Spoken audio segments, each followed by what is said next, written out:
there's a story that is etched in my memory as a child. It's the story of the dog with the bone. And the story goes like this.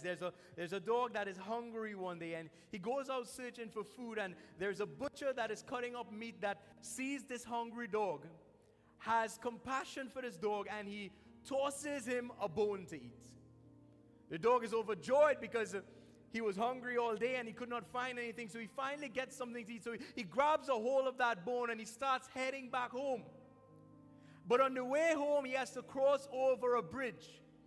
And as he's crossing over this bridge, he looks down and he sees a reflection of himself in the water. And when he sees the reflection of himself in the water, the dog does not know that he's seeing a reflection. He thinks to himself, look, another dog, and that bone looks just a little bit juicier than mine. And as he looks down at his reflection, the dog opens his mouth to bark at the reflection that has a bone that is bigger than his, to try to gain what the other dog has that he is seeing.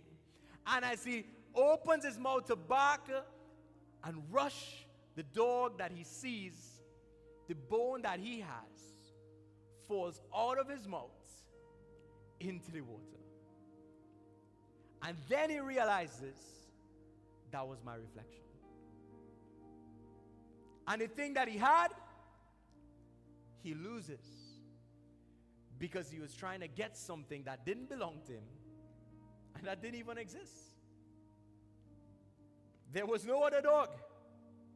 There was no other bone. It was just him. And if you would be content with what is yours, you will be fed in this life. You will be filled in this life. You will be satisfied in this life. But too many of us, like this dog with his bone, we were once happy with our bone. At one time, it tasted good and it was the greatest joy of our life. But now we're no longer content because we see a newer model. We see another opportunity. And in our attempt to get something that God has not given to us, we will lose what we have. And we will end up empty instead. Because we compared ourselves and chased after something that was not ours.